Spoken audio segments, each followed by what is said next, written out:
A Thousand Blows Season 2 is leaner, meaner, and intent on creating mayhem.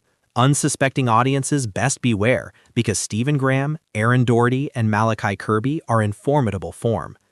With this ragtag team of fist fighters and pickpockets cast to the four winds, Season 2 balances on a knife edge. Events from Season 1 have taken their toll, and one false move could see it all crashing down around them. With the Golden Globe wins of adolescence in his back pocket, Stephen Graham continues to accumulate currency. That star status and industry leverage is front and center in this accomplished second season, where Sugar Goodson continues to make his mark. For a show which is less than 2 years old, A Thousand Blows possesses all the swagger of an industry veteran, forged by the mind behind James Bond for a new generation. Production design on Season 2 is flawless. Stephen Knight might just be the safest screenwriting hands in the industry. Not only is he currently leaving his mark on 007, but The Immortal Man will soon hit Netflix, reminding audiences what Peaky Blinders was all about. A Thousand Blows may have come out of left field last year and immediately prompted a Season 2 renewal, but there was never any guarantee that it would replicate the success. Thankfully, fans of this East End barroom brawler can rest easy because it knows how to pack a punch. This world of London life has a genuine pulse, which is aided and abetted by world-class production design. From the Blue Boy Bar and backroom boxing venue to those dilapidated Dockland storefronts, authenticity remains at the forefront of this limited series. Delivering an environment for actors and audiences that exploits the talents of Tim Burton, production designer on The Night Manager Season 1, which makes a welcome return this month. Tipping a hat to his own House of Guinness, which got unfairly overlooked in favor of other higher-profile shows, everything about A Thousand Blows Mark II screams quality. Above all else, this is what lays the foundations for audiences who need more than sophisticated storytelling to keep them engaged.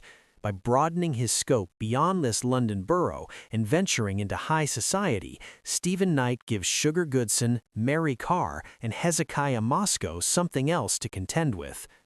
What Season 2 of A Thousand Blows delivers, unlike some other shows, is a more streamlined storyline, devoid of the heavy lifting which comes with any origin story. Audiences are thrown into the lives of characters who feel fully fleshed out and remain harder than coffin nails. There is the taste of blood and sweat in the streets as society evolves, dragging these people along with it. Their desire to adapt is where audiences will find the heart and soul of Season 2, free from soft edges or forgiveness. Hezekiah is in a race to outrun his roots. Nowhere is that contradiction between hard edges and humanity better explored than through Hezekiah Moscow. It continues to be a supporting role in this sophomore season, but there is also honest evolution that feels organic, running alongside the obvious physical elements. If Malachi Kirby stood in the shadow of Stephen Graham in Season 1, rest assured those tables have turned, cutting him loose from the constraints of bare-knuckle boxing and allowing this actor more freedom.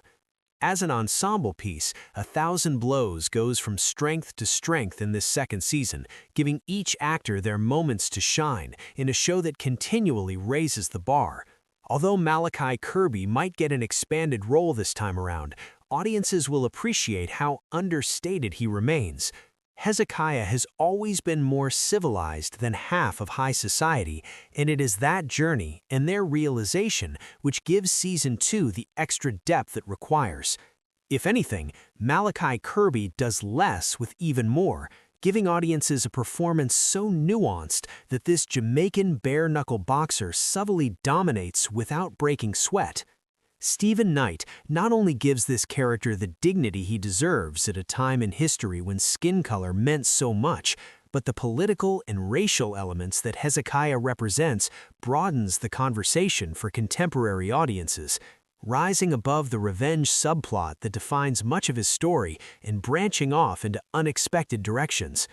What this does is make A Thousand Blows about much more than skin color and colonization by deviating into discussions about class, in a time when prejudice born from ignorance, entitlement, and indifference simmered beneath the surface. connecting the dots between Hezekiah and Sugar Goodson, linked by a common goal that sees them both trying to outrun the disadvantages of their upbringing, an issue that goes beyond class for the latter and explores family dysfunction more thoroughly. Mary Carr is the real-life icon this season needs. Nowhere is the dysfunction felt more strongly than between those members that make up the 40 Elephants, a female-only gang of notorious East End con artists led by the eponymous Mary Carr.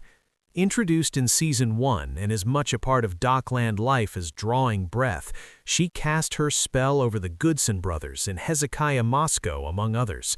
Relationships were defined, battle lines drawn, and Mary Carr made her mark on this world. Season 2 sees everything get kicked up a notch as repercussions trickle back down to this icon of the East End. Holding her ground and working under the watchful eye of some unscrupulous authority figures, plans are made that run rings around that Season 1 finale. Once again, Erin Doherty gives a fearless performance, holding those to account who have it coming and settling family matters once and for all. For audiences who doubt the intrinsic nature of Mary Carr in this show, think again. 1,000 Blows would be a lesser animal without her real-life influence, and Doherty consistently avoids caricature when the role could so easily have been just that. Although it may be true that she takes a backward step in this ensemble so that others might shine, there is no denying the role she plays in elevating the 40 Elephants across this season. Only the brooding figure of Sugar Goodson, staring from a window above the Blue Boy bar room, feels more foreboding. 1,000 Blows goes from strength to strength.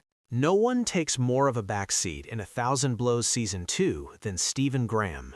After the barnstorming performance that helped propel Season 1 to the front of every watch list, audiences might find it odd to find Sugar so subdued this time around. However, never mistake restraint for weakness, nor complicity with compliance when it comes to this character. Consumed by a conscience that has driven him to drink, his is a redemption story worth waiting for. There is now an undeniable depth to Sugar Goodson that comes through familiarly, not to mention notoriety. Graham has such command of this interpretation that 1,000 Blows genuinely feels like a continuation. Very few shows manage the transition between seasons without things feeling a little disjointed. It helps that installments were filmed back-to-back, but regardless of circumstance, this rags-to-riches redemption story has depth. If audiences had anything to complain about, it might be the length of this second season. For once, 6 episodes never feels enough, since this world feels so rich and packed with potential. Such is the way with Stephen Knight projects. There is a sense this snapshot of London contains countless stories, each more enthralling than the last. The escapades of Hezekiah and his assembled company being just a drop in the ocean amongst a sea of countless possibilities. Despite the emotional stakes of everyone involved and the numerous twists and turns this second season reveals, some people might think Stephen Knight is playing it safe. Whether that comes down to the fluid way in which this second installment flies by or something more simplistic, it is a fact that Season 2 ends far too soon. No doubt a minor bump in the road for many, but others may think twice. However, this latest addition to the Stephen Knight portfolio marks another landmark for a writer who right now can do no wrong. Aside from the length, which is purely down to opinion, 1,000 Blows Season 2 brings this intriguing saga to a close in style, drawing performances from this ensemble cast that demonstrate what true collaboration can achieve in the right hands. Stephen Graham may have brought the true-life story of Sugar Goodson to his friend Stephen Knight, but between them, something unique has been forged from the creative fire, a legacy of East End characters defined by their fists who would come to shape the identity of London in the 1880s. 1,000 Blows Season 2 is streaming on Hulu in the US and on Disney Plus internationally.